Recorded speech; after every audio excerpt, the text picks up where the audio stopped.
Okay, fine.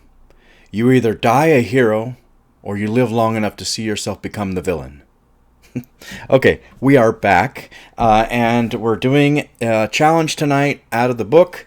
It's going to be a little. I wrote a lot of notes, so I want to get right into it as soon as possible. I know that some of my notes are really quick and easy, so it might not be as bad as I thought. So I'm skirting the line here, like I've done a couple of times. Between is this what they really want or is this not what they really want? Challenge number 29. Based around a sport. Oh, shoot. Before we really get into it, I want to do a few disclaimers. These videos are completely unedited and unfiltered, so whatever comes out of my mouth is what comes out of my mouth. If I accidentally go off on tangents, I do that. So, adult things will come out of my mouth. If you have your kids in the room, you probably want to ask them to leave or put your headphones on. And there will be spoilers, especially for the movie that I'm reviewing. But sometimes, like I said, I go off on tangents and I give spoilers away for other movies. Have no fear, I'll put a whole list of every movie that I mention or quote, like I just did. Underneath this video, there'll be a whole list and there'll be headers. One of them will say spoilers, so you can avoid spoilers. You can avoid spoilers for any films that I give spoilers for. It'll have a whole list of them. Okay, let's get into it. Challenge number 29, based around a sport. Now, I know they probably want a sport that we play today, but I decided to do Gladiator, which it is a sport. It's just not something that we do anymore. It was a sport. Year released 2000, aspect ratio 2.39:1, running time 2 hours and 35 minutes. Genre, there's a whole lot of genres on IMDb. IMDb is getting really crazy with like the genres. I think they're adding a bunch of them, and it's just like I pull up a movie and it's like 5 or 6 different genres, and I'm like, geez, what happened to the days of like 2 genres, maybe 3 at most? Anyway. Action epic, period drama, sword and sandal, action, adventure, drama. Sword and sandal? Really? Do you really need a genre for that? Just throw it in action. You need period drama? Really? You need everything's going to be period unless you make it modern. I mean, come on. Anyway, so tons of genres. I think they're getting ridiculous with the genres on IMDb, in my opinion. Rated R. This movie is definitely rated R. Date challenge completed. Earlier today, I watched the movie. This is November 10th. You probably won't get the video until November 11th because it's already 10:30. My rating is 5 out of 5, 10 out of 10. I love this movie. This movie is so great. I'm a big fan of Ridley Scott. I haven't even gotten to that, but I'm a big fan of Ridley Scott, and he just did a fantastic job with this movie. I am not at all interested in seeing the new one. I'll get into why I think a little bit later. There's something, a note I wrote that is a shame, and it's just made me not want to watch the new one. Anyway. Starring, way too many to put on this stupid little line, so I'm going to go to IMDb. Russell Crowe, Joaquin Phoenix, Connie Nielsen, Oliver Reed, Richard Harris, Derek Jacobi. Now, I say Derek Jacobi, and I've heard some people say Derek Jacobi.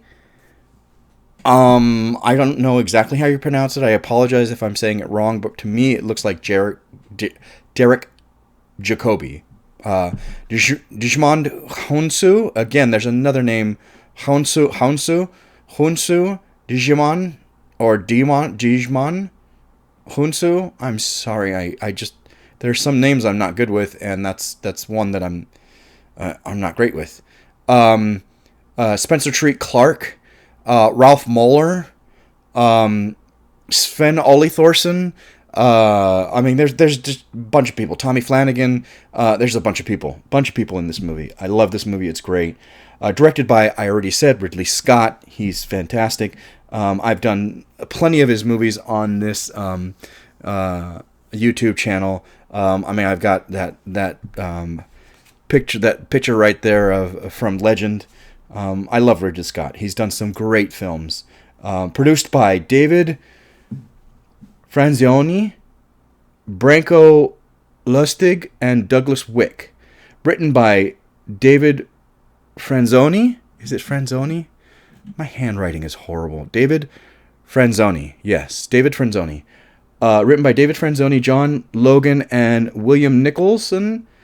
Music by Hans Zimmer. The music here is just wonderful. It's another one of those soundtracks I could literally just put on and listen to all day long. And it's not just about Hans Zimmer. It's about Lisa Gerrard, the vocalist. She is brilliant. I love her. She's done multiple soundtracks, and this one is one of the ones that I love, love, love. I think I made a note later on as to another one. Actually, I did right there. My first note is, oh my God, the music. Because obviously the movie starts off with, the music, and then the written thing, it just kind of gets you up to speed as to where we are. And you got to read the Roman Empire, blah, blah, blah, about the Roman Empire. And I just said, wow, the music. It's just a marvel. It's wonderful. Lisa Gerrard also did one of my favorites, is The Insider. She did that as well, and Russell Crowe is in that movie and this movie, in both.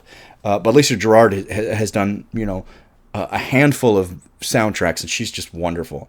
The vocalist. Awards received. These are all Academy. Best Picture, Best Actor Russell Crowe, Best Costumes, Best Sound, Best Visual Effects. And I can't believe I was like, wait. I thought Joaquin won for this. I mean, I knew he was nominated, but I was like, didn't he win? Apparently he didn't. And I was like, wait, what? Who won over Joaquin Phoenix? So, most of you know, I mean, if you've been listening to my channel, I have this whole list of Excel sheet of every year of the Academy Awards of my top 10, the top 10 that I focus on, which are Best Picture, Best Director, Best Actor in a Leading, Best Actor in a Supporting, Best Actress in Leading, Best Actress in a Supporting, Cinematography, Original Music, Original Screenplay, and Adapted Screenplay. Those are the big ones that I watch out for. Now, I know there are other categories that are fantastic, that are great, but these are the ones I always keep track of. And so I pulled up, I was like, how did Joaquin Phoenix not win? He blows me away in this film. And I probably have multiple notes that just says he's just amazing in this film. So in my brain, I'm like, why didn't he win? So I pull up my list.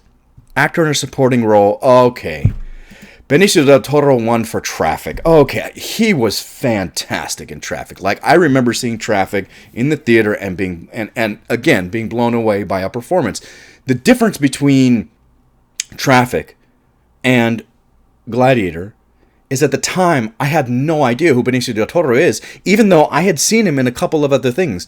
He was in the first James Bond movie I ever saw was Timothy Dalton, License to Kill, and he's in that. I just didn't know he was in that. I mean, he plays a real small role, like a henchman or whatever. I didn't realize that he was in that movie, and he is. So I was a little when I watched Traffic, I didn't know who he was. He hadn't stood out to me in anything to me, and so I didn't know who he was. And here's this guy that I didn't know who blew me away, and I was like, of course, he's fantastic.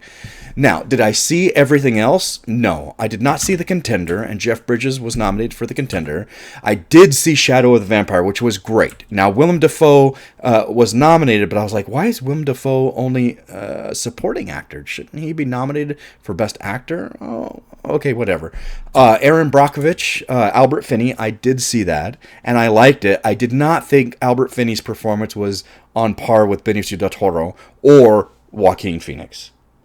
So the only one that I have not seen is Jeff Bridges in The Contender. I love Jeff Bridges, but it's hard for me to believe that he turned out a better performance than Benicio or Joaquin in this year, in The Contender. Did he really do that in The Contender? I don't know.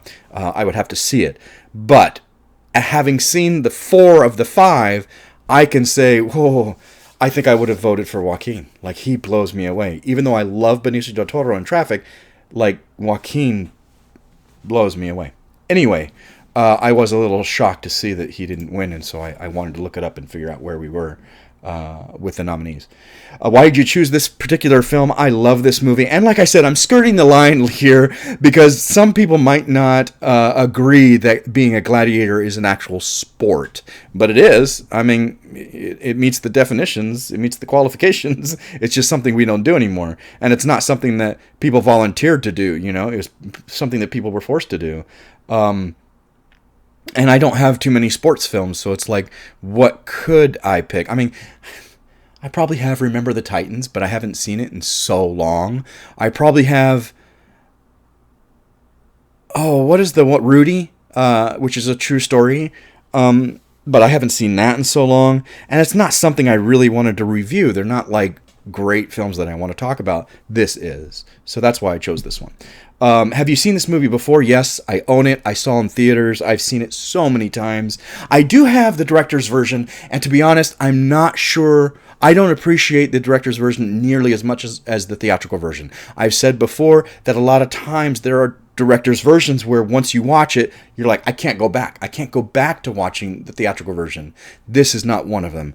Legend is not one of them. Like Legend, the theatrical version far supersedes, in my opinion, the director's version. And this one, I believe at one point I watched the director's version, wasn't too impressed, and so I stick with the theatrical version when I watch this.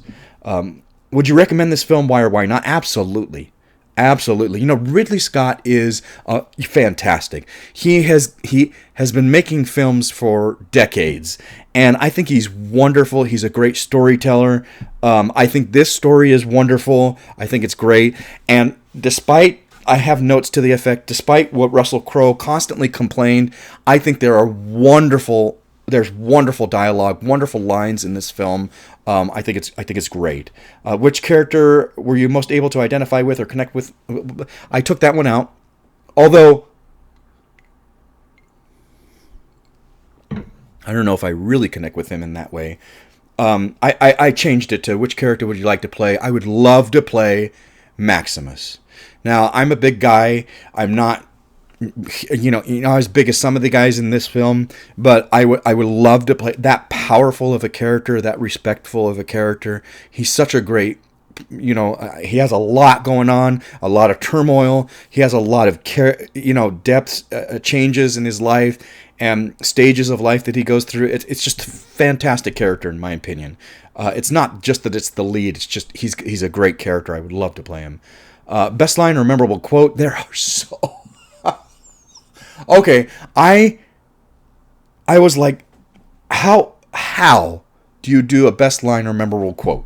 Because there are literally dozens in this movie, maybe more. Like, this movie is just full of them. And so I was like, I started to write one, and then I was like, oh, but what about this one? So then I wrote another one, and then I was like, oh, but what about this one? And then I wrote another one. I literally wrote 4 quotes in this because I was like, I can't pick it between them. So... what we do in life echoes in eternity. That always rings in my mind. Are you not entertained? That's another one. Am I not merciful? Joaquin, am I not merciful? That. I'll see you again, but not yet. Not yet. Digimon. I mean, there are just so many great lines. And you know what? I wrote down more than just those 4 in my notes. So there are just... so many great lines in this film. Like, how can you just pick one? In my opinion, you can't. Were you surprised by the ending? What would you do differently? There's a lot that surprised me when I first watched this film. And I have notes to the effect of a lot of things throughout the movie. Wow, I was surprised that happened, or surprised that happened, or I was surprised this. As far as the ending, yes, I was surprised. I was not expecting... spoilers, I was not expecting Maximus to die. I didn't expect that at all. But it's beautifully done. I don't think I would change a thing in this film. I think it's great.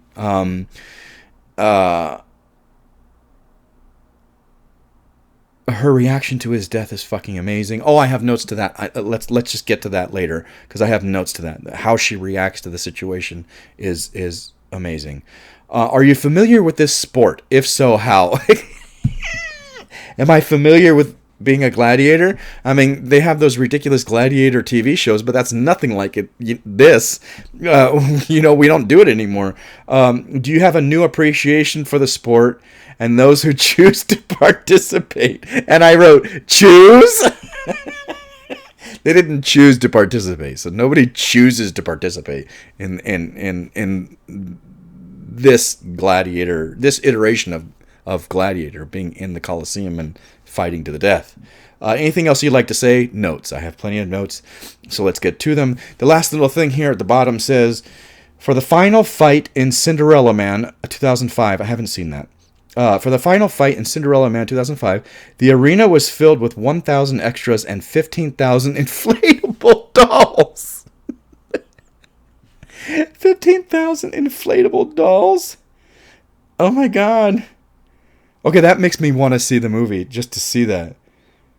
Cinderella Man. Isn't Cinderella Man also Russell Crowe?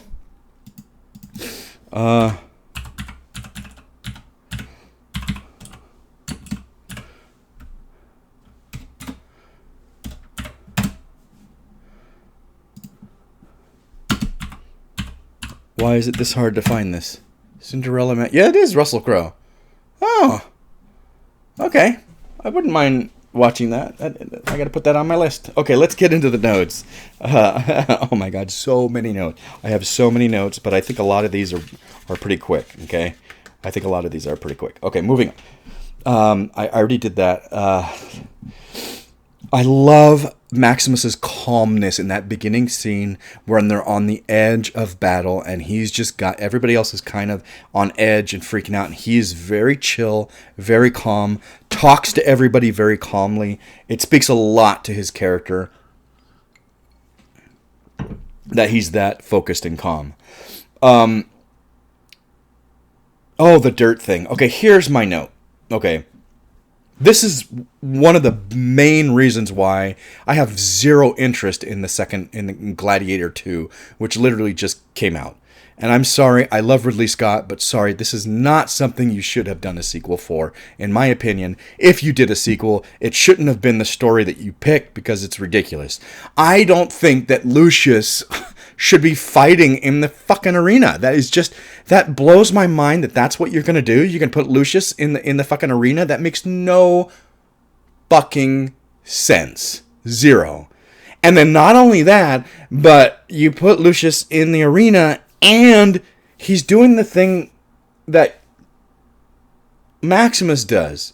He's getting the dirt and he's doing... So you've turned a brilliant, wonderful part of a character, something that makes this character very unique and a person.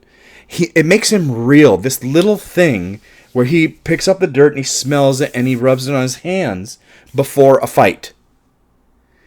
It's a very personal, very real thing that most people don't do that. When I'm playing disc golf, I love playing disc golf. Sometimes I'll rub dirt on my hands, but that's because I need a grip. That's not because of anything spiritual or internal. He's doing it. He's smelling it. He's doing it as a sort of a spiritual part of him to connect to the earth before a battle, to give thanks of where he's at, or to take a moment to be present. Okay? This is a very wonderful thing for a character to do and have this piece of that makes him real, like makes him a real person. Now you've done it in the second one with a kid who barely even knew him, who didn't know him, honestly, didn't know him, talked to him once, saw him in the arena a couple of times, and then now he's doing it. You've turned it into a gimmick, which fucking frustrates me. That's stupid. You've turned this beautiful piece of a character, this beautiful thing that this character does, and have turned it into a gimmick.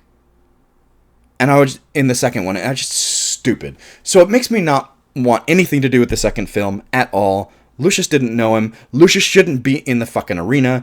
I mean, he fought and died to get rid of the arena, to get rid of that mentality. you know? And then here we are. Why are we back in the arena? That's disgusting. And Lucius wouldn't be in the arena. And he shouldn't be doing that because he didn't even know Maximus. It's just, okay. I know a lot of people spend a lot of time and a lot of energy to make that movie.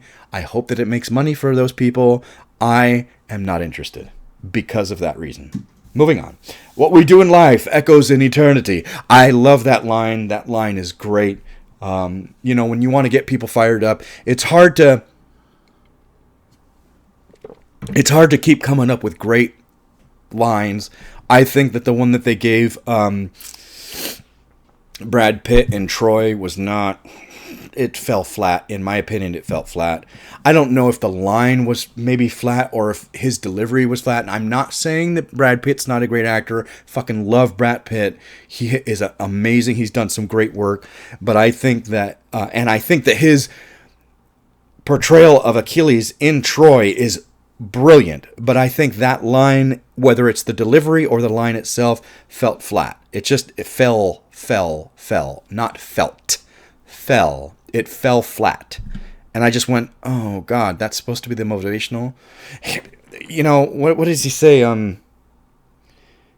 That beach, it's eternity. Take it. It's yours or something like that. And it's just like, that didn't get me riled up at all. That didn't work. It didn't work. And I don't know if it was his, like I said, I'm rambling. Moving on. It's hard to come up with a good line to motivate people. I mean, Mel Gibson's, in Braveheart was wonderful. You get that feeling. You get that wonderful,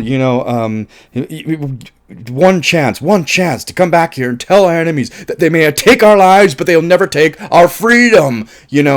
That gets me going. And this, what we do in life, echoes in eternity. It works. I feel like it works, and his delivery is good. I like his delivery. I find it frustrating that to hear certain actors who are great actors do things that are in my opinion rude. Like, why would you do that? Why would you be a jerk? Why would you be... Like I was talking about in my last review, I was talking about Steven Seagal just being an asshole. Like, why? There's no need for that. Val Kilmer, I heard a lot of times he was very difficult to work with early in his career. When he realized it was hurting his career, apparently, he changed his ways, and he's much different. Later in life, he became able to work with. I also hear that, Edward Norton likes a lot of control. He thinks he's king shit, which some people believe he is, and he just wants too much control, and he ruins things sometimes. You got to let other people have artistic value as well. And I heard a lot of Russell Crowe constantly complaining on this set of Gladiator that the writing was horrible, and constantly saying that these are horrible lines, but I'm a great actor, and I'm going to make them great. Now, I don't know if that's true. I know that they did a lot of rewriting on set when they made this film. There was a lot of rewriting, but I know that there are tons of lines that are brilliant like this. And it's not just lines that he says, because a lot of other people have fantastic lines. So how can the writing be as bad as he proclaims it to be when there are so many amazing lines in this film? I don't understand that. But moving on. Okay, so I love this battle scene in the beginning. I love the way Ridley Scott films it. I'm not a cinematographer, so I'm not 100% sure how it works. But you see, okay, you're in a chaotic battle. There are multiple ways to make this chaotic. Quick cuts, constant quick cuts, and close up, quick cuts. But then you miss a lot, okay? And some directors will do that, and that's fine.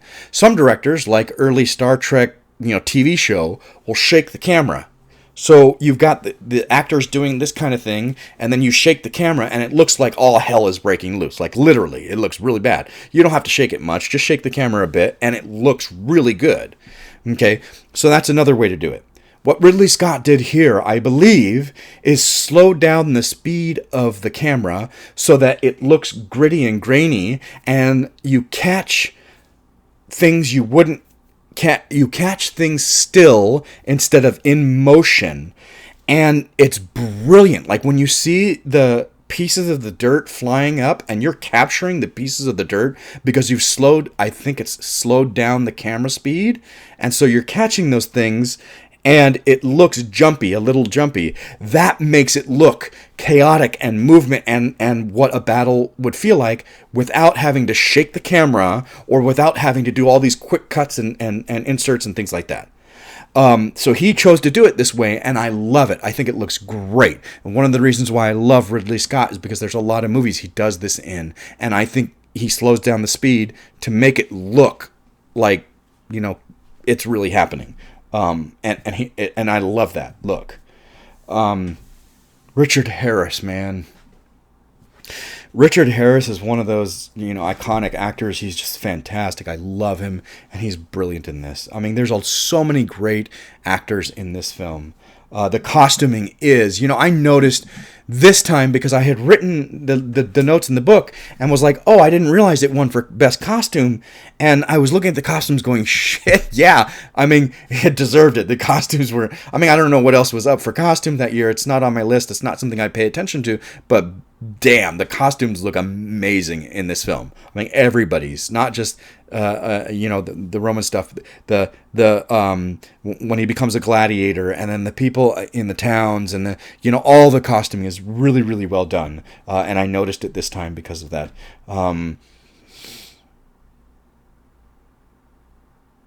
Okay. So after the battle, when they're all celebrating, and Commodus. This is the first time we see Commodus actually talking to Maximus, and he's telling him how horrible politicians are and that they're ruining things and blah, blah, blah. That is the first moment in the film where I, as the audience, am going, I don't like Commodus. Like, I don't like him as a person, and I feel like I should watch out for him. Like, watch out for this guy. I'm not liking him. Connie Nielsen is great. She's just... wow. So some movies, and I'm not going to mention which because I don't like saying bad things about people. So some movies have such a great cast that when you throw somebody in there who doesn't have as much experience, they stick out like a sore thumb. They really do. And I in my mind I can think of a couple of films where that happens.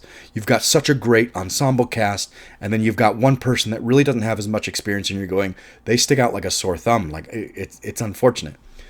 Connie Nielsen is not one of those in this film. This is an early film for her.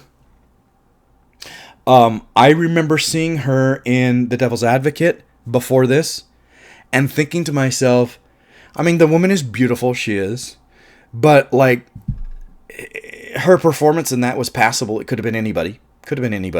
She didn't do anything in that performance that I felt like... I love the movie. The Devil's Advocate is wonderful. And I own it, and I've seen it plenty of times. I used to have, Al Pacino's monologues memorized. I have a lot of it probably still memorized. She didn't do anything in that film that I felt was, like, great.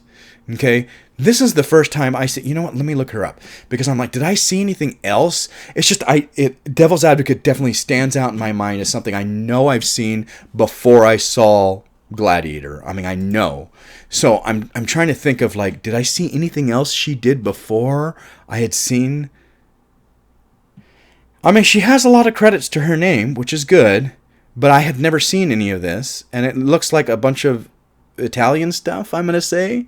It looks like Italian writing, maybe Italian stuff. Rushmore. Okay, I did see Rushmore. I don't remember who she is in that film. I haven't seen that since I was a kid, but I did like it when I was younger. I fall in love with that movie for some reason. I used to own it on VHS, and I used to watch it. I don't own it now. It's one of those movies that I lost and never bought the DVD for. Soldier. I don't remember her in Soldier, but I remember really liking Soldier. It's been such a long time, because I'm a huge Kurt Russell fan. It's been a long time since I've seen that, but I do own it. So I should go back and watch it. So yes, Gladiator is the first movie I remember her sticking out to me as like, wow, she's really good. But I remember when I had seen this that she was in Devil's Advocate and thinking, and was worried about that, but she blew it away in this. I mean, she holds her own against Russell Crowe, who won the Academy Award for it, Joaquin Phoenix, who should have fucking won, who was nominated, Richard Harris, and she's just amazing. She does a great job. You know, I'm spending too much time on that, but she really is. She's great.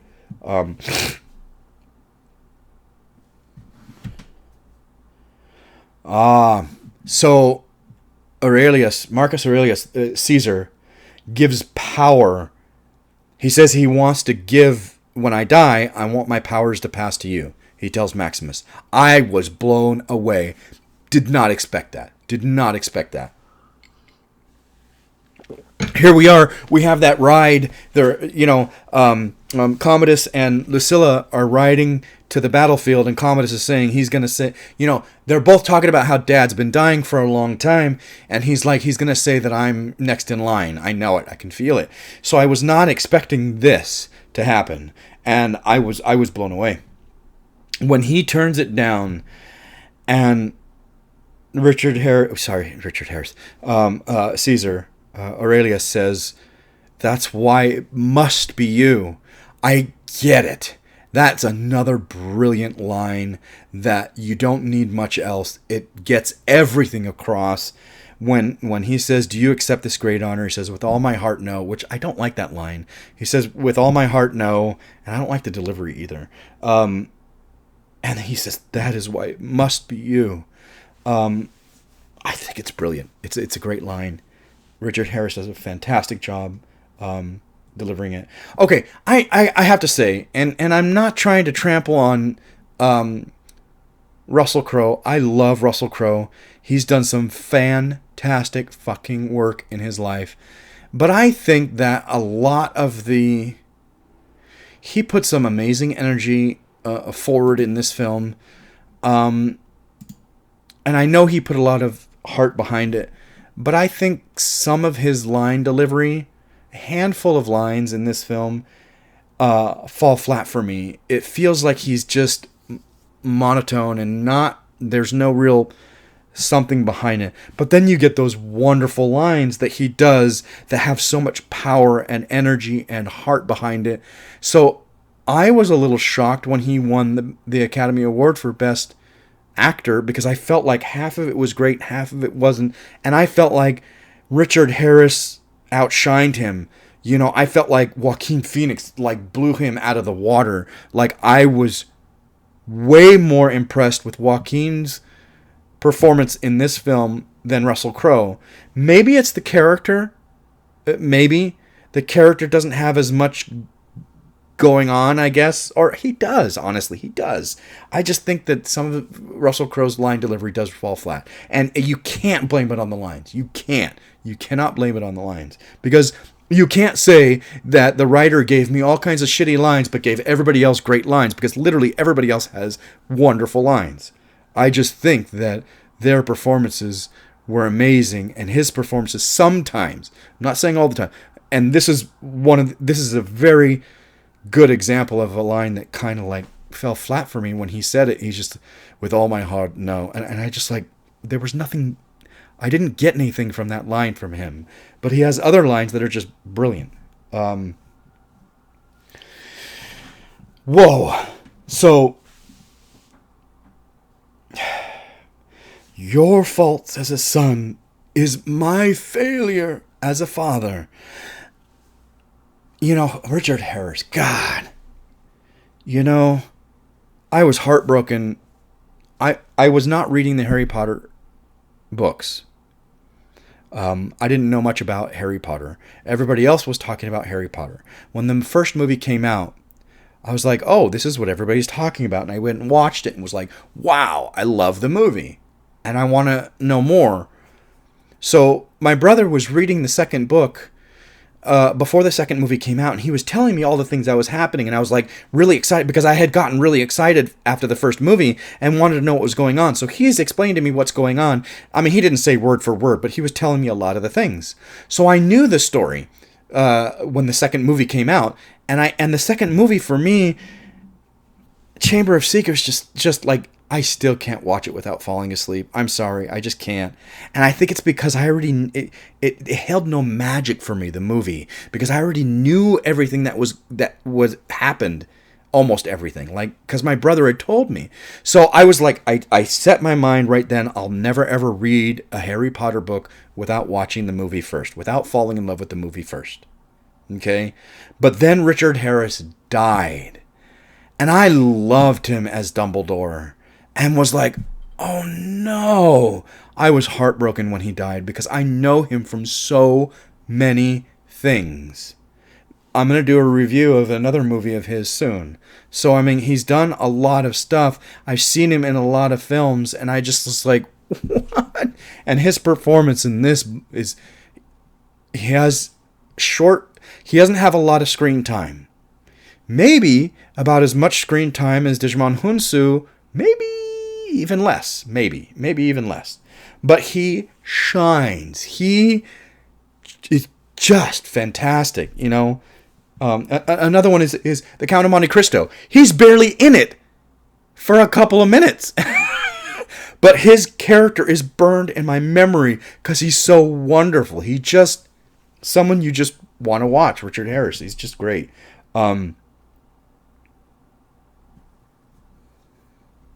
These two are amazing, I said. You know, Richard Harris and Joaquin Phoenix. God, wow.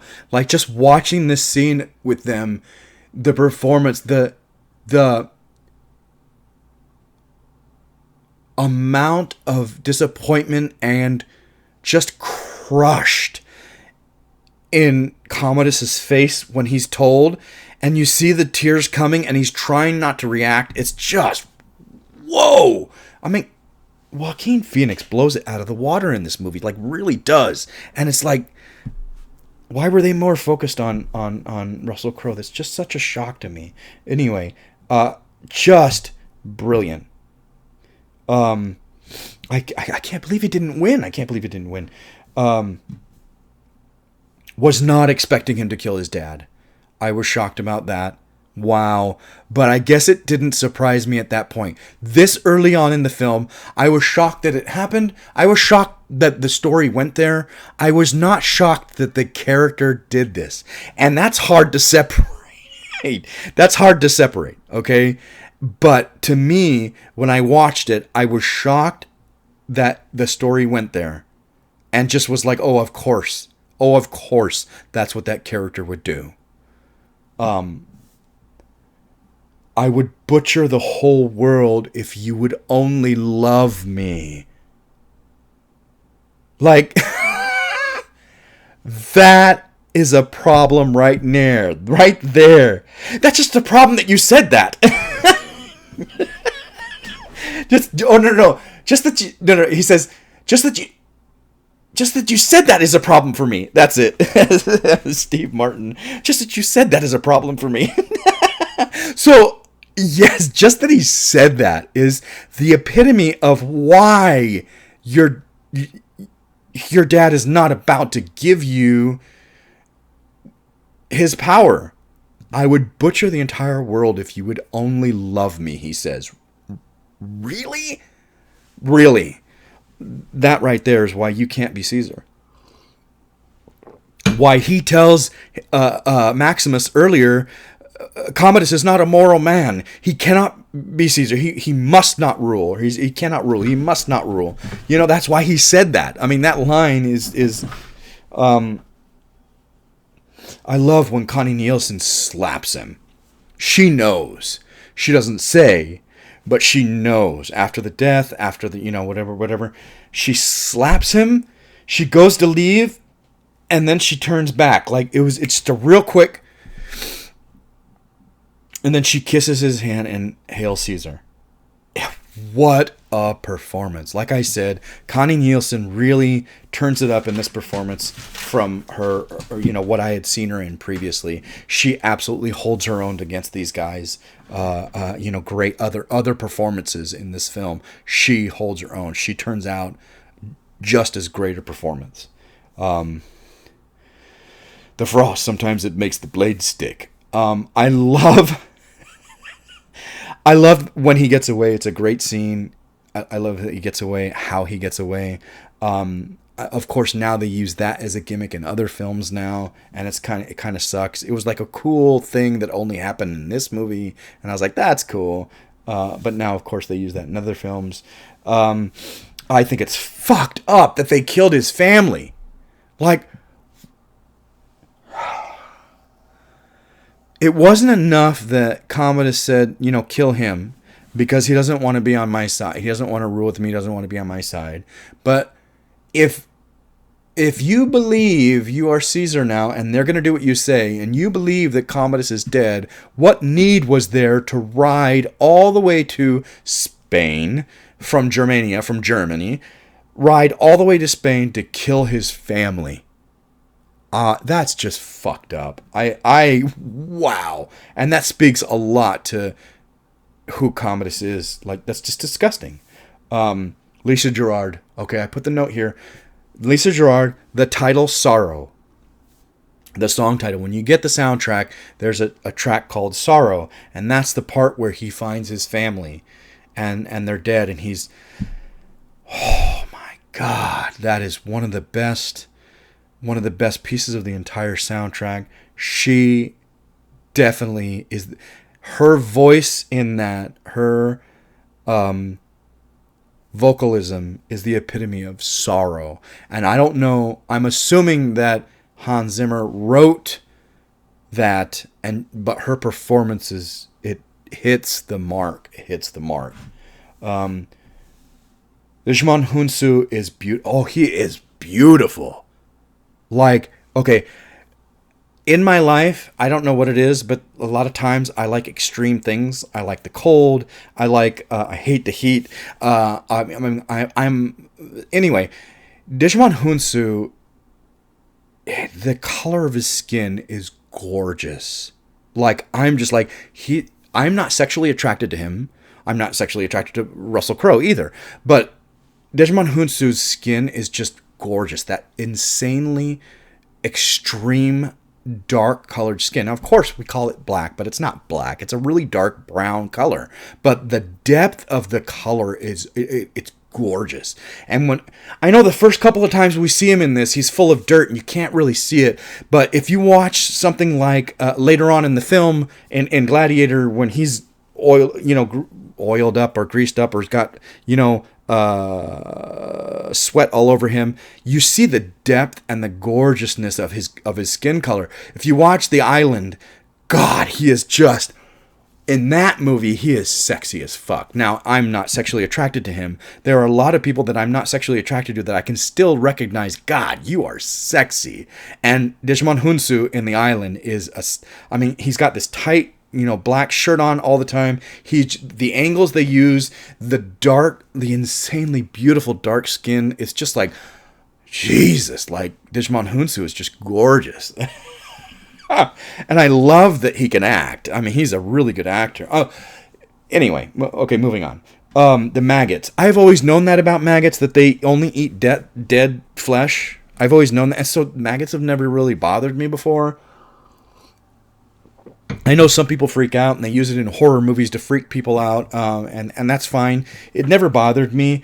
What does bother me is flies. I hate flies. And so a lot of times when I do see maggots, I get rid of them because I don't want the flies. It's not because they're maggots. I don't give a shit. It's I don't want flies. Oliver Reed. Oh my God. I did not know who Oliver Reed is. And to be 100% honest, I still don't know who the fuck he is. Like, I don't know his early shit, but apparently he has done a lot before this. So he was a well-known actor, and they got him to do this, like a well-known actor to do this. And he is fucking amazing. Like almost all the performances in this film are just fucking amazing. There's a couple of them that are like, okay, but he is like fantastic in this movie. Oliver Reed, the power in just who he is never fades. Okay, he's king shit in the underground, basically. I mean, he's not king shit, but he is. And he plays it that way. And even when he goes to the Colosseum and is treated like shit, he still, to his core, to his character, holds that air of king shit. And Oliver Reed just does it so well. So well.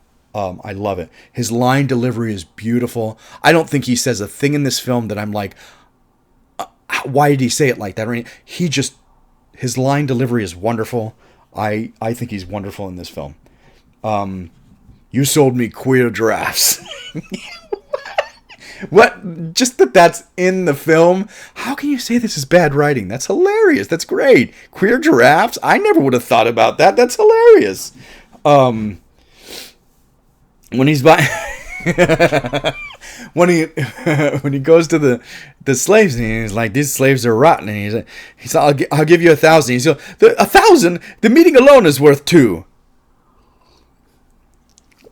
So then he tells him, I'll give you 2 and 4 for the beast. That's 5,000 for an old friend. Okay, obviously this guy can't count. He said, I'll give you 2,000 and 4 for the beast. That's 6. But he says, that's 5,000 for an old friend. Obviously, Proximo, Oliver Reed's character Proximo, is taking advantage of this guy because the guy can't count. Now, when he says that, they are focused on Maximus.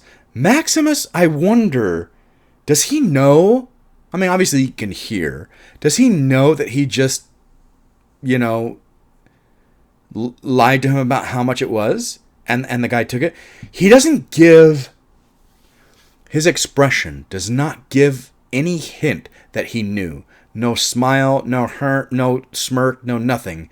And I think they cut off too quickly that maybe Russell Crowe did have that little smirk, little smile, because he recognizes that he ripped him off. But they cut so quick that we don't see anything. So I don't know if his character knew that he ripped him off or not. But I find it funny that he says 2004. That's 5 for an old friend. Oh God. Okay, so I have to. Yeah, I've said this in other reviews. Somewhere along the line, we got to a point where you can't be in an action film without having being roided out, is what I call it. Just having like massive muscles, 0% body fat, and it's frustrating as fucking hell. Like it's insanely frustrating nowadays that you need that. And one of the most absurd, ridiculous, it made me want to throw up examples is the remake of Firestarter with Zac Efron. I'm not a fan, but with Zac Efron, they redid Firestarter, and like during the middle of the movie, he takes off his shirt and he's like all like 6-pack and like oiled up and like, why? Why do we need that in that film? It's not necessary at all. Why do we need that from that character? He's a father with a daughter. There's zero reason why we need that. Zero. And it just cheapens the film and cheapens your art. It literally, that was the one that really just made me want to like throw up. I was like, this is despicable. This is disgusting. Like, why do we don't need this in this film. This is dumb. And he's holding his 6-pack ab. He's like, why do we need this in this film? Why? We don't.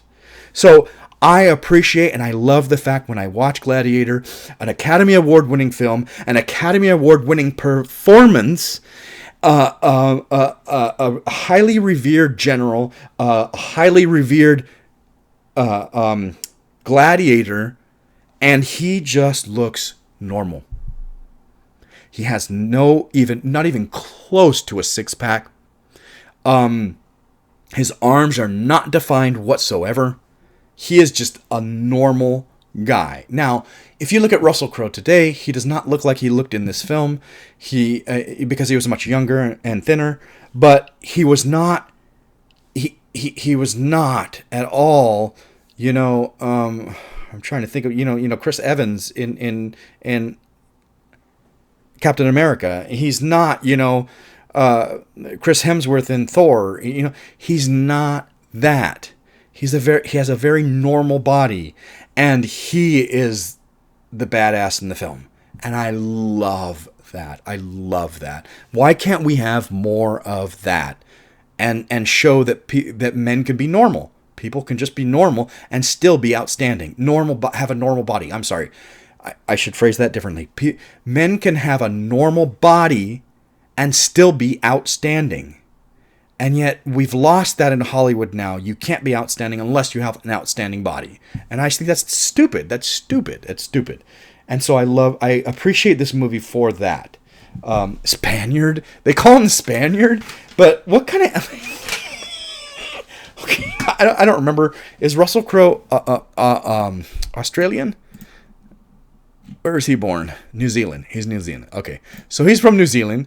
He's doing I think he's trying to do semi-English accent, but like 0% is he trying to do a Spanish accent. Why do they call him Spaniard? He doesn't sound anything Spanish. Nobody sounds anything resembling where they're at. No, Desmond Hunsu probably sounds about right, and Muller sounds about right, and Thorson sounds about right for who they are. But Spaniard, like, he doesn't even try. It's a little frustrating. It is. But then again, I've said before, the Americans don't really have an ear for accents, and so I guess it's like, whatever. I mean, we believe that that's a Spanish accent just because we don't know any better. Maybe not. I don't know. I love that Maximus doesn't fight to prove himself. You know how they're testing everybody and they're putting a color on their chest or whatever. Maximus doesn't fight to prove himself. Oh my God, I have way too many notes and I'm going too slow, so I need to move on. I love that. I love the spirit of that, just showing that you can take a hit. The first game is great. I love it. Again, the camera movement is brilliant. He does that. He slows down the speed so it looks gritty and wonderful. I'm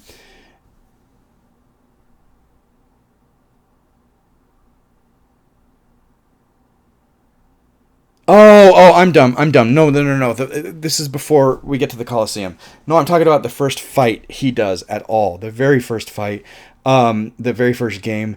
Some of the quick camera movements and the inserts, and we'll never know that, like, that the sword is like under the guy's arm instead of actually in him at one point, and I caught that and I was like, oh man, it's under his arm. So if you watch it enough times like I do, you catch little things like that. Derek Jacobi is great. I loved him when he did Hamlet. He was a wonderful Claudius. Wonderful. I mean, it just shows what a great actor he is, and I love him in this movie. He does a really good job. Have you ever embraced anyone dying of cancer? Spencer Treat Clark is good in this movie. I like him. I saw him in Arlington Road before this, so I knew who he was.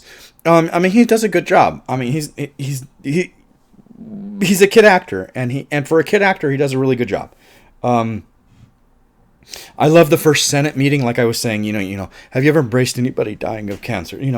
Or dying of the plague. That's what he says, dying of the plague. I love that first meeting with Commodus in the Senate. It just shows how out of the loop and out of his league he is, and he tries to be this badass, and they knock him down multiple pegs. And I just love that he's just so pissed off afterwards. Of course he is. And then Lucilla, she's just like naturally diplomatic. And I think they said before she has a talent for, I think Maximus said you'd have a talent for survival or something like that. Her diplomacy, her tact definitely shows that survival instinct. I wrote this entire quote because I think this line is brilliant, and I think Derek Jacobi does a brilliant line delivering it. I love it. Job delivering it. I think he knows what Rome is. Rome is the mob. He'll conjure magic for them, and they'll be distracted. He'll take away their freedom, and still they'll roar. The beating heart of Rome is not the marble of the Senate. It's the sand of the Colosseum. He'll bring them death, and they will love him for it. The way he delivers it is brilliant. The sentiment of that is so true then and now. It's brilliant. I love it. Are you not entertained? Again, another great line. He does a great job delivering it. I believe it, wrapped up in the emotion of that frustration, and that part is wonderful. I love him. And then, obviously, Proximo brings him in and says, "What do you want? Boy? Or girl? Boy?" I love that he asks him. I was not expecting that, and I love it. Says, "What do you want? Girl? Boy?" Like, what is it you want? Like, you're good, but you're not that good. And he's trying to get him, like, on track. We're here to entertain. And he doesn't get that. The conversation between them is wonderful. They both do a great job. Russell Crowe and Oliver Reed in that scene. They do a great job in that scene. I love them both. You knew Marcus Aurelius. I didn't say I know him. I said he touched me on the shoulder once. The delivery, the sharpness, it's wonderful. It's fantastic. I love that scene. Wonderful. Win the crowd and you'll win your freedom. So he's trying to get him to understand this is about entertainment. This is about them, not you. Just killing doesn't do anything. Oliver Reed is fantastic. I love him. And we had just talked about the crowd is Rome. So we had just talked about that, and here he is. He's in the dirt, basically. He's not in Rome. He's in the far reaches of the wherever in no man's land, and the same sentiment applies. And I love that we had those scenes back to back. Rome and the middle of nowhere. It's the same sentiment. It's the crowd. They're the ones you're here for. They have the power. So Digimon Hunsu only has a handful of lines that are worth anything, and he does it brilliantly. I mean, he's a great job. And that when he says, can they? He says, "My family. Would you wait for your family?" I forget how the conversations go. Would you wait for your family? And he says, "Yes, I would." And he says, "See, my family." Maximus says, "My family's already waiting for me." And Digimon Hunsu's character, what the hell is his name? I don't think they ever say his name, do they? Juba. I don't think they ever say his name, Juba. Anyway, he says, "You will meet them again, but not yet." Not yet. Just his delivery, the way he does it, is brilliant. I love the line, and I love the way he does it. And he does it at the end. It's the last line of the movie. A little different, but it's the last line of the movie, and I think it's perfect. It's perfect for the last line of the movie, and he delivers it wonderfully. Commodus just trusts Lucilla, his sister, so blindly that she mixes this tonic. Is like, "Here, drink this tonic," and he hesitates a second, but then drinks it. And I'm like, you could have poisoned him at any second, and he would have taken it, and he would have died. And she talks about later how she lives in fear of him. You could have killed him at any moment, like he killed Dad. Any moment. He trusts you that much? It's not until later he starts to distrust her. But up until this, she could have. Anyway, I found that interesting. I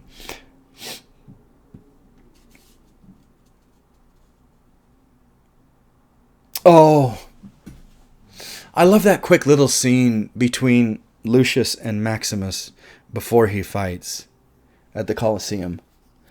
I like you, Gladiator. I shall cheer for you. Your parents let you watch he says they let you watch the games. My uncle says it builds character or something. I don't know. I don't remember the lines 100%, but that little interaction was really cool.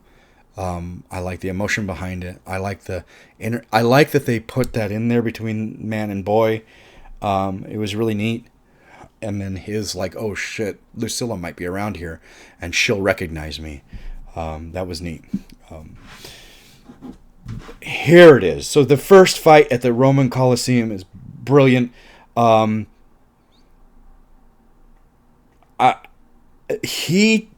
Maximus takes charge. I mean, he's a general. He's used to that, and he takes charge so quickly, and they trust him so much.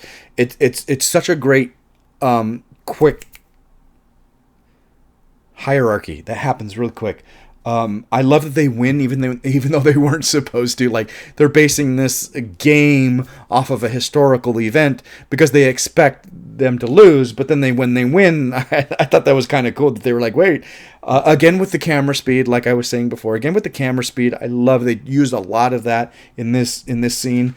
And then there was a girl, one of the girls, the girl that gets chopped in half. She had glitter all up and down her arms, and I was like, glitter. For those who don't know, I have sparklophobia, which is a phobia of glitter, and it's when it's on TV, it's no big deal. I can watch Legend and the glitter all over, Tom Cruise, and the glitter all over Mia Sara.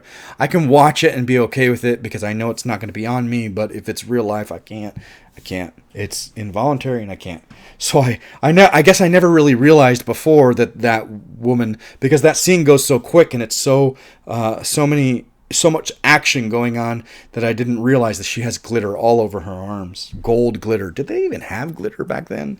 Okay. It was an interesting choice to put that glitter all over her arms like that.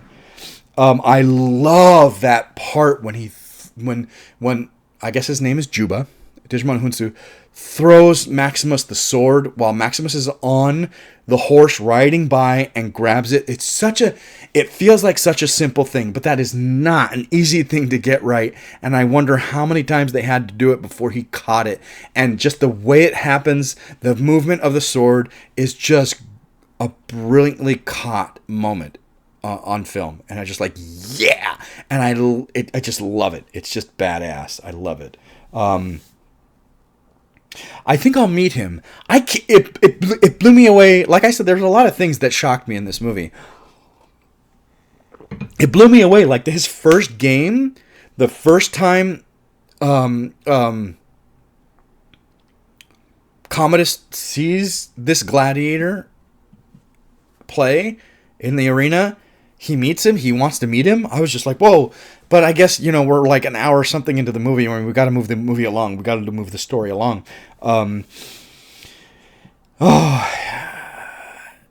This line when he says, I forget how he says it, but he says, he insists you're Hector reborn. Or was it Hercules? Now, I know who Hercules is. I've known who Hercules was for a long time in my life. But when I first saw this movie in 2000, I had no idea who he meant by Hector. I was like, what? I get who Hercules was, but who was Hector? And so I always kind of it was just passable, and I never really got it. It wasn't until the movie Troy came out, I've already mentioned, the movie Troy came out, that I realized who Hector was. And in my opinion, in the movie Troy, 2004, Hector is the only character in that fucking entire movie that really hits home for me. He is the only one that I feel like has 100% integrity. This guy's fucking amazing. And I weep like a girl when he fucking dies. It breaks my heart. There is no other character in that film that when they die, it literally breaks my heart. And when every time Hector dies, I just like, it just kills me. He was the best person in the entire film. Best person. Human being, filled in integrity, honor, love. Anyway, now I get it when I watch this movie who Hector is. He insists you're Hector or Hercules, or is it Hercules? Hector reborn, or is it Hercules? Now I get that line, and I'm like, okay, I get what he's saying. My name is Maximus Decimus Meridius. Army of the legions of the North. Husband to a murdered wife, father to a murdered son, and I will have my vengeance in this life or the next. So that line always gives me goosebumps. And did somebody rewrite this? Did he rewrite this? I don't know, but how can you say bad writing when this line is so fucking good and his delivery is so brilliant? It literally gives me goosebumps every time I watch it. Every time I watch it, the energy and the power behind that line and the reveal is just, and the shock on Commodus's face and Lucilla's face, you know, her demeanor, her whoa, it's just that part gives me goosebumps. Wow. And the crowd, let him live, you know, live. And the music. Okay, so what's brilliant about this is here Commodus wants him dead.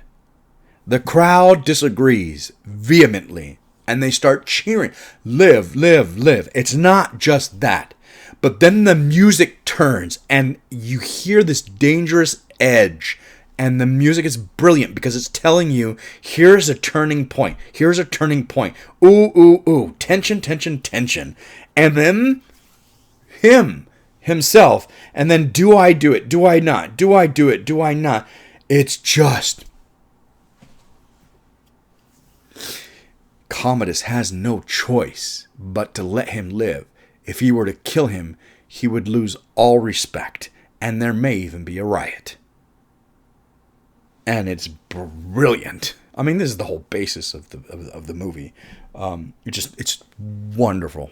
I love that the music turns it up, that everything turns it. It's just wonderful. I'm terribly vexed.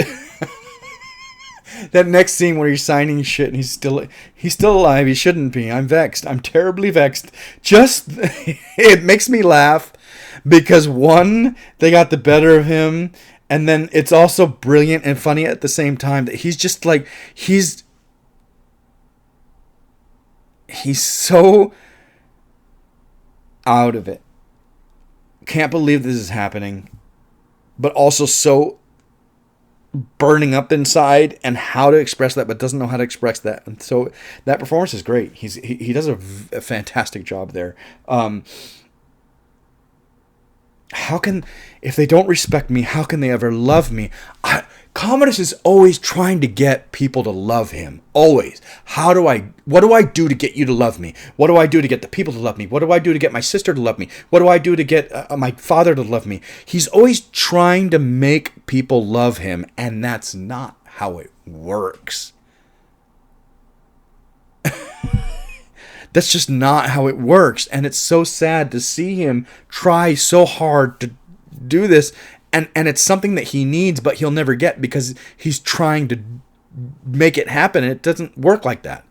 It doesn't work like that. Lucilla and Maximus. So there are some things when it comes to two actors performing. Whether on stage, it doesn't matter. Whether on film, it doesn't matter. Okay? There are some things that it's a challenge to make look real.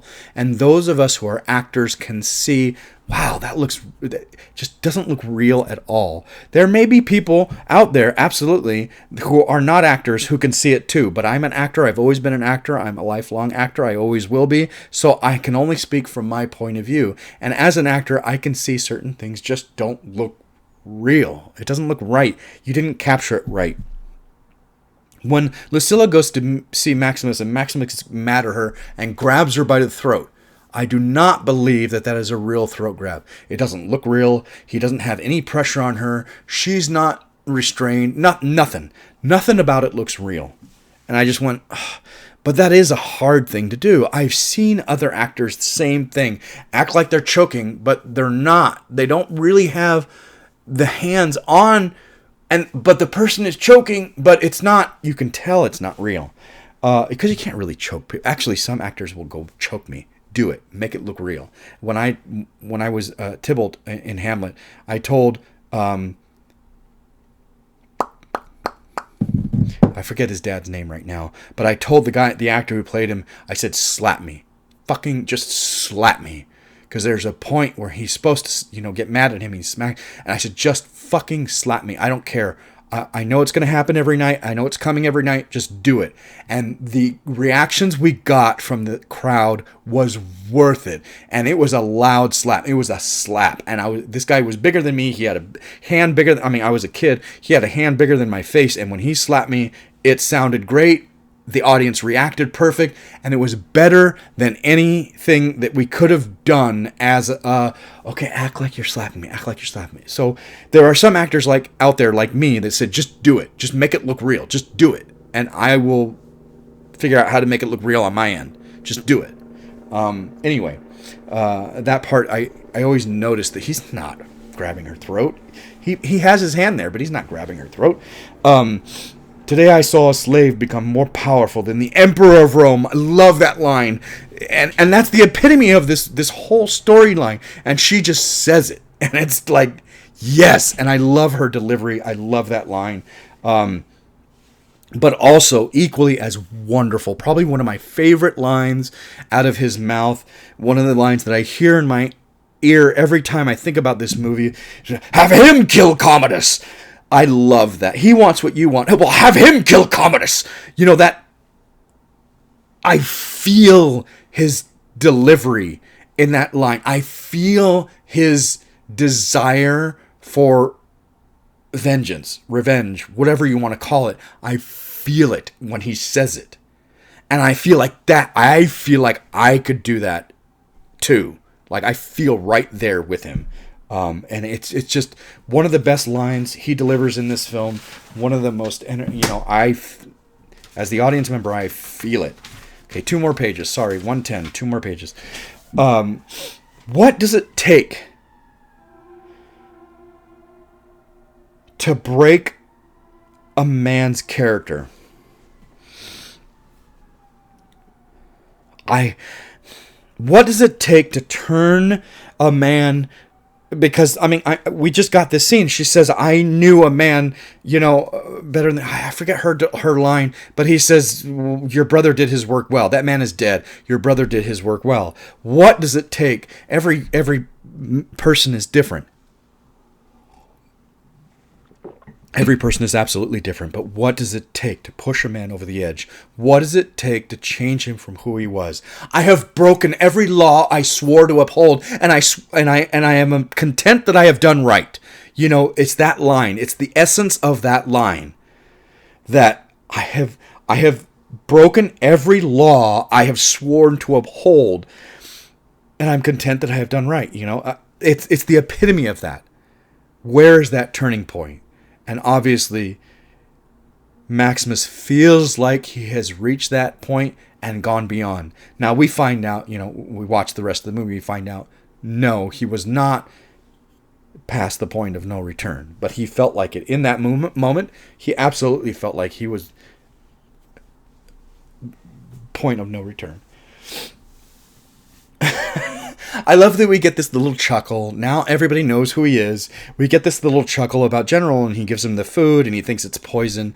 And so Ralph Muller's character tests it, and it's like... I like that we get this levity. We also establish the fact that these guys are friends now. These guys respect each other. They love each other. They're friends now. I've got all kinds of smudges all over, and it's really irritating the crap out of me. Sorry. Unedited, ladies and gentlemen. Anyway, moving on. Sven-Ole Thorsen. I fucking love him. I wish he had. I wish he showed up in more movies. I wish that he was given bigger roles. I think one of the biggest roles, I'll review this movie, but I think one of the biggest roles he did was in Conan the Barbarian. But he also did a pretty good role in Running Man. He's a really good friend of Arnold's. I think he was at the wedding, Arnold's wedding. But he's not. He's been in a dozen Arnold movies, mostly in the background. But like I said, Conan the Barbarian and the Running Man, he has very large parts with lines and blah blah blah. I love him in this. Okay, so what is it, 6 degrees of separation? That's what they say. So I used to have a really good friend. She was an actress, and her and I were doing this training course, this human behavioral training course. I don't know how else to explain it. And so her and I became semi good friends, and Sven Ole Thorsen apparently is one of her really good friends. I never got to meet him. I wish I could have, but I never got to meet him. But apparently she told me they were really good friends for years. They had been very good friends. She told me he wanted this role. As short screen time as it is, it doesn't matter. He wanted this role so bad of this undefeated, champion, Tigress or whatever. This undefeated champion who Commodus gets to kill Maximus in the arena. And she said that he wanted it so bad, he went after it like nothing. Like, you need me. And eventually won over Ridley Scott and won the role. And he is brilliant. I love him. And like I said, again, short screen time, but he does a great job, and I'll never forget him in this role. I think it's perfect. I think the fight is wonderfully choreographed. He does a great job. Again, somebody who doesn't need to look like he's roided out, like he's 2% body fat. He still commands authority. He's fucking huge. He's great. I feel like I look like him. I'm not as big as him. Nowhere near. Now, I'm a big guy. I have big arms. I have a big chest. I'm a big guy. Big legs. I mean, I'm a big guy. I've bodybuilding most of my life. I've never competed, obviously. But I feel like when I watch him in this movie, I feel like I look like him. I'm also thick. I may be big, and I have a lot of muscles, and you can tell I'm big and powerful, but I'm also kind of thick. I'm not 2% body fat. I'm probably in the 20s. I'm most likely in the 20s. And that's fine. There's nothing wrong with that. I hate that Hollywood is trying to make it look like there's something wrong with that. But I love him, and the way he looks in this, I feel like a kinship to him, because I'm like, that's how I look. I'm big and powerful, and, I don't look like Commodus. I'm definitely bigger than what Russell Crowe was in this film. But anyway, I love this scene. It's wonderful. It's great. I love that, again, he defies the Emperor. So he beats Tigress. Tigress is on the ground, and he basically asks, do I kill him or do I not? The crowd is saying, kill, kill, kill, kill. The Emperor...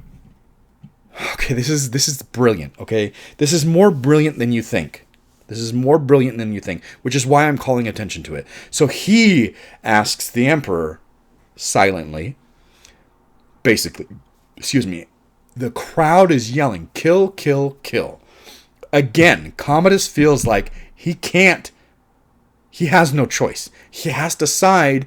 If he wants the crowd to like him, love him, Commodus has to agree with the crowd. So he says, kill. Now, kill, sorry. So Maximus doesn't give a shit. Not only does he defy the Emperor, but he defies the crowd at this point.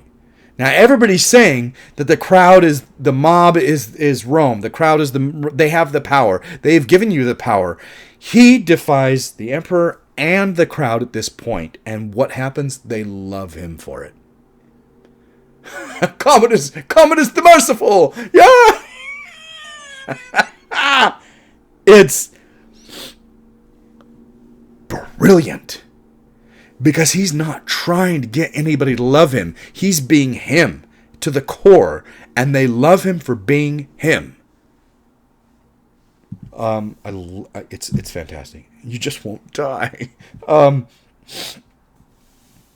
Another line that I think is brilliant. I think the line is brilliant, and I think the delivery is brilliant. When he says, the time for honoring yourself will soon be at an end, Highness. Brilliant. Fuck, I love it.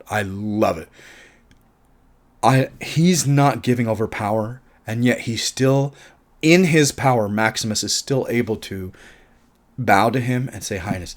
Why? Because he knows this is the beginning of the end. Like, I can see it. It's already there. The beginning of the end, one way or another, and he knows it. And just the delivery is brilliant. I will kill Commodus, and the fate of the Rome I leave to you. So he's telling. Again, I love Derek Jacobi in this film. Gracchus. He does such a great job. He's such a great performer. He's such a great actor. But he's trying to get Gracchus to understand that I'm not in this for me. I never was. My end goal is to kill Commodus because he killed my family. That's my end goal. And to honor the wishes of, the true ruler of Rome, Marcus Aurelius, who was killed, Richard Harris. So I love this scene where there's this distrust, but finally he wins him over by, explaining to him that this is not what I want. And what I want is to honor the wishes of a dying man, he says, the last wishes of a dying man. Wonderful. I love it. It's such a great scene. Another great line. It's not a great line. It's just a plain line. It's not a great delivery. It's just a plain delivery. But the power behind it and the smartness behind it is wonderful. When Maximus goes to ask Proximo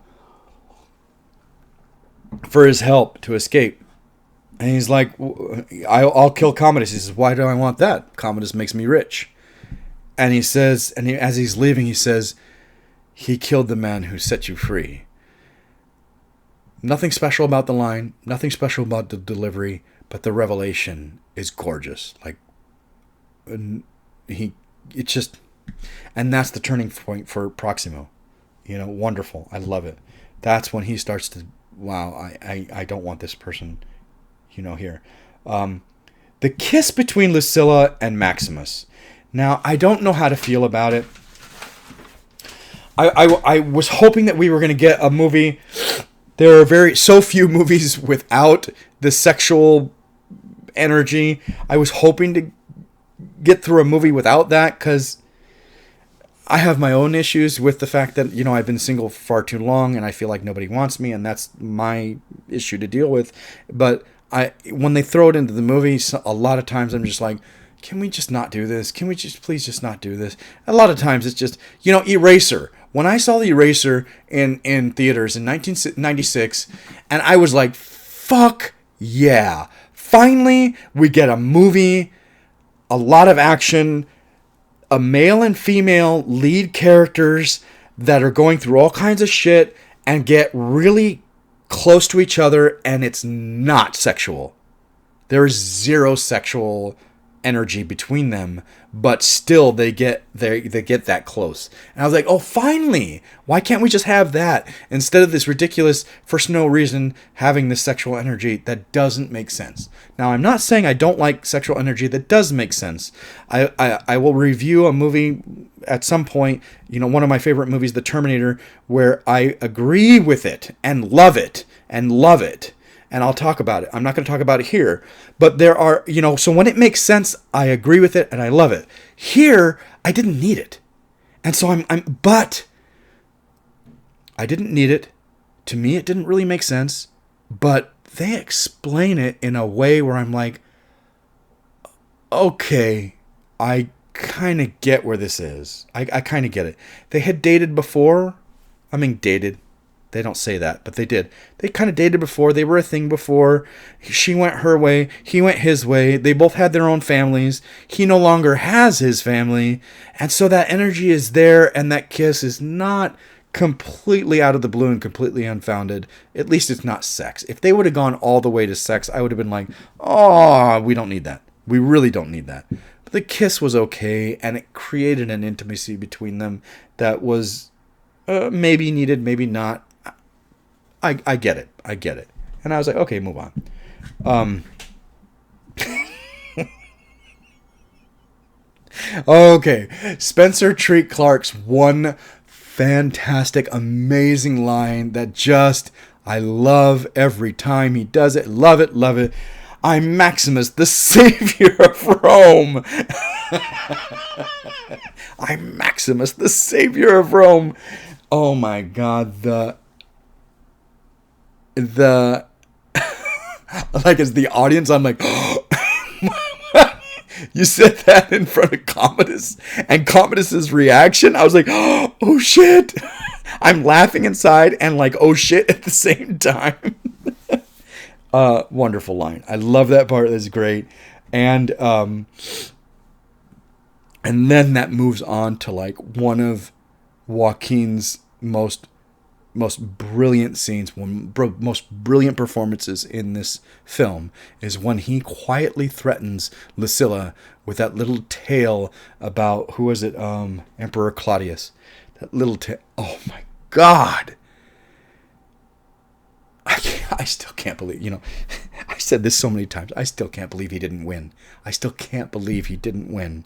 I remember seeing him in 8mm way before this with Nicolas Cage, 8mm. He was 20 maybe at the time, 22 maybe at the time. Joaquin Phoenix, he is fucking outstanding in that movie. If you haven't seen it, it's a very serious subject matter, so not everybody should watch it. It's about the underground porn industry and murder and blah blah blah.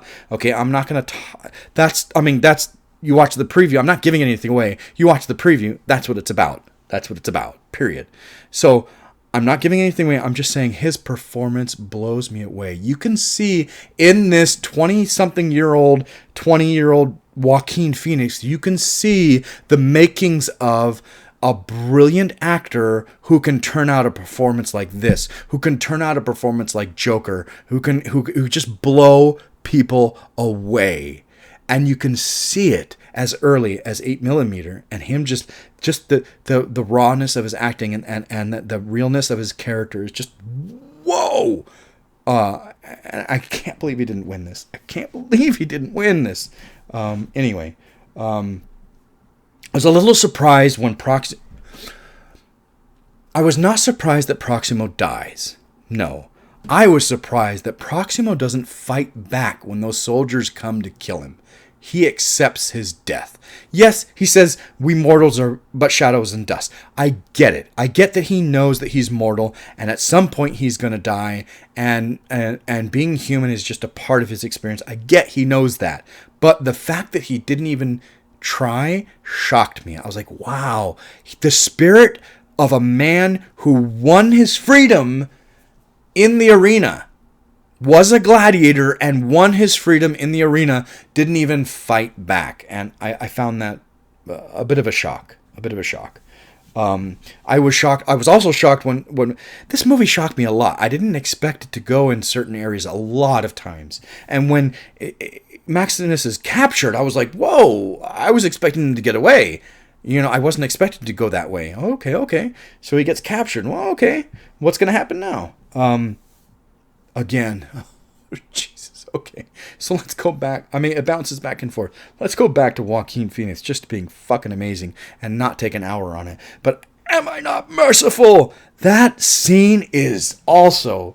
Those two scenes are, in my opinion, his two big scenes are when he threatens Lucilla quietly, busy little bee told me everything, that thing. And then this part where he's like, you will provide me with an heir, am I not merciful? Like, whoa, these two scenes, these two performances are out of this world. Like, just amazing. He's brilliant. Okay, so my last note is a huge long note, and it really sums up the whole ending of the film. Well, it's kind of like a last note, but pieces. Okay, so we're almost done. 128. Sorry, we're almost done. They call for you, the general who became a slave, the slave who became a gladiator, the gladiator who defied an emperor. So he says the fucking tagline of the movie, and he delivers it wonderfully. Here's where I will say, Russell Crowe, I'm sorry, you're wrong. Even if the line is simple and horrible, you can make something of it and not be a jerk about it. Accept that that's the line that is written. Accept that that's what you're given, and make something of it. You don't have to constantly say, this is fucked up writing or horrible writing. I'm a great actor. I'm going to make it great. Joaquin Phoenix made these lines wonderful, even though they're simple. His delivery is brilliant. And it's not like he ran around saying, this script is horrible. He just worked with what he had and made it amazing. And this line speaks to that, because this line has nothing to it. This line is, in my opinion, a shit line. It's a tagline for the movie. It was all over the posters. It's all over that. But when he delivers it, how he does it is just, he does a great job. And it makes you feel it. It makes you feel it. And he did it.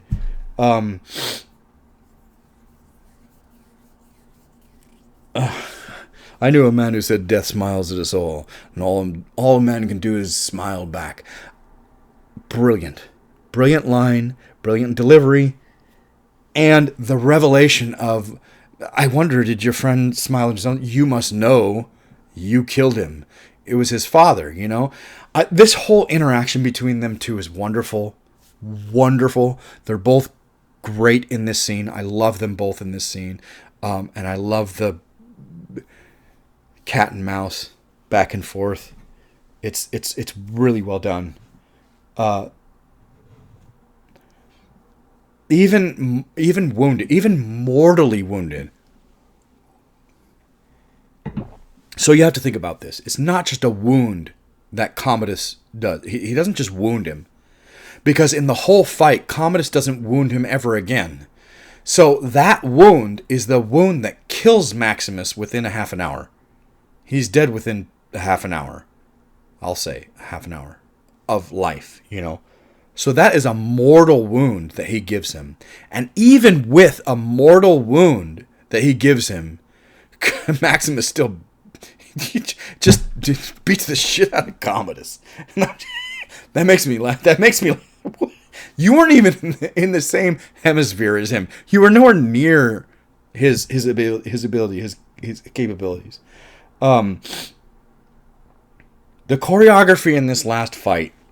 Now, I used to think, wow, that choreography was shit. It really wasn't good. It was very simple. It wasn't good. But then I realized, you know, Commodus is not a good fighter.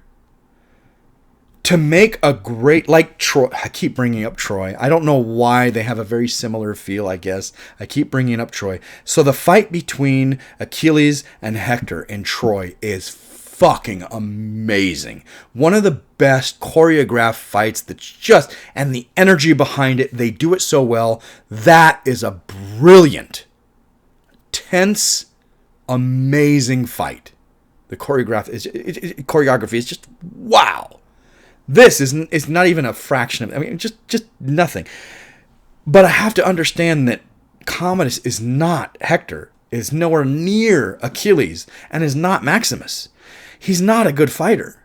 And so the fact that the choreography is simple is true to the character of Commodus. He couldn't fight on their level.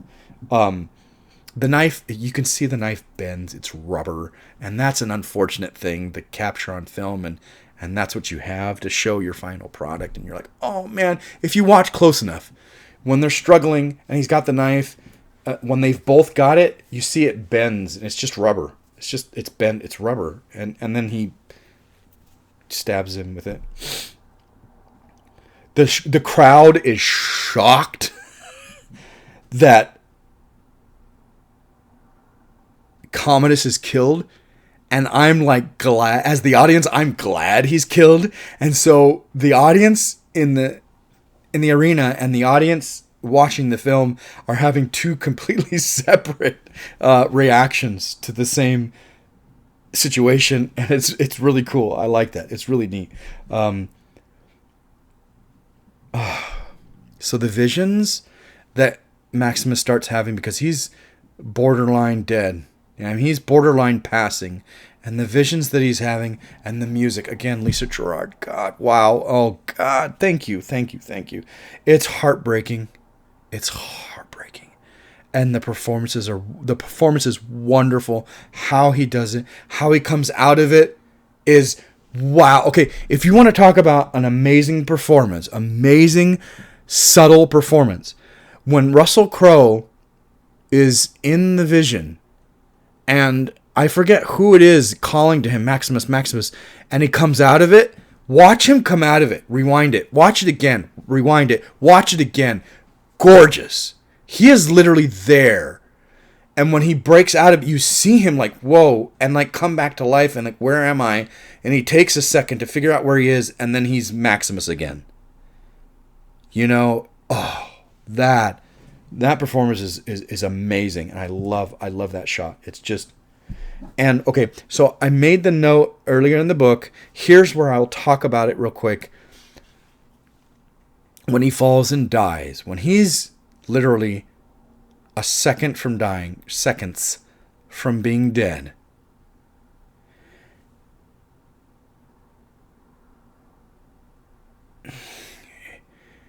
here's where I a 1,000% respect for Lucilla. She loves Maximus. We've already established that. They used to have a relationship. We already established that. She misses him.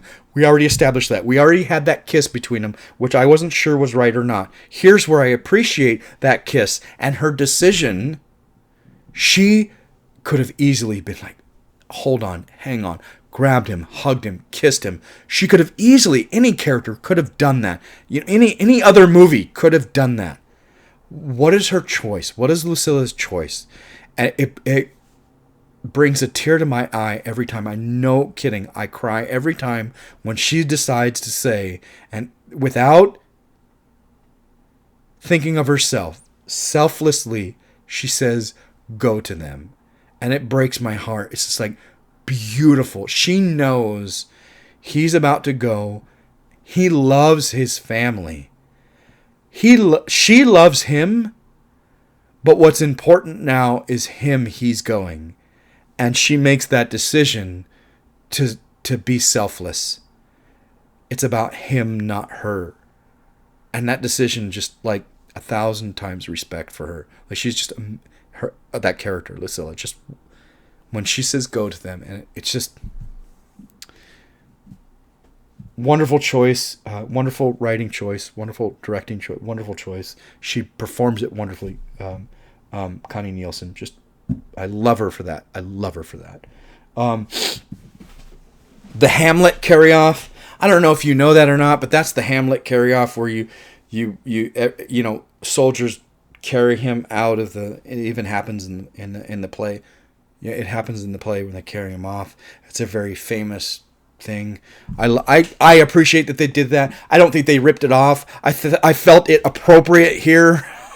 I thought it was appropriate. Who will help carry him, and they carry him off. I loved it. I loved that image, that wide shot. Thank you, Ridley Scott. I love that wide shot of them carrying him off, and anybody and all the petals on the floor. Them carrying him off, and all the attention is on Maximus, and you see over on the side, fucking Commodus is dead in the sand, and nobody gives a shit. I laugh because we don't like the character. I laugh because it's gorgeous. I also feel sad that this character all his life just wanted love and had no idea how to accomplish getting people to love him because he looked at it the wrong way. He thought earning love was something you did. I do this and I get people to love me.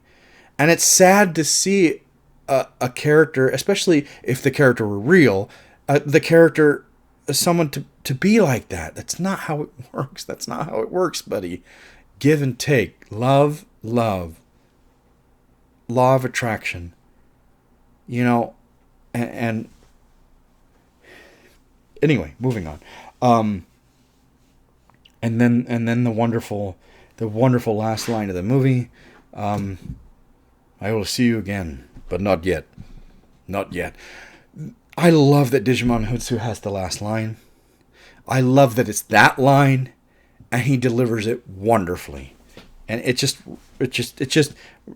ends the movie on a beautiful note, and I wish to God they never made a second one, because this is just a brilliant piece of work that doesn't need extension. It's done.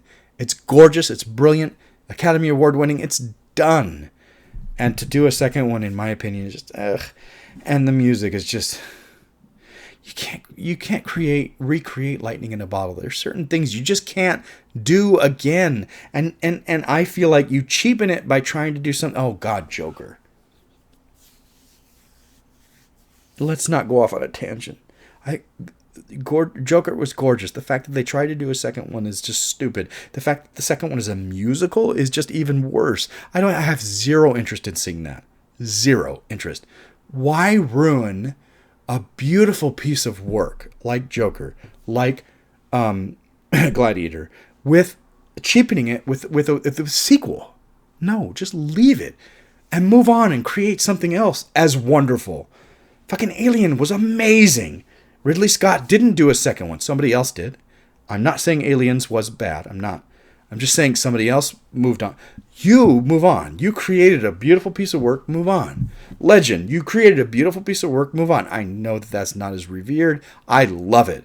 You know, Gladiator, you created a beautiful piece of work. Move on. Anyway, Gladiator, love it. Love it. 5 out of 5, 10 out of 10. Just wonderful. And I'm sorry it's an hour 40, but I had some things to say. It's a bit of a long movie, an hour 34 or 2 hours and 35 minutes or whatever. I will get you another review as soon as possible. I have my list hot, not really going to show you, but I have my list exactly in order how I'm going to go, and I know what's next. So I will get you a review soon. Thank you for listening, and I'll talk to you soon.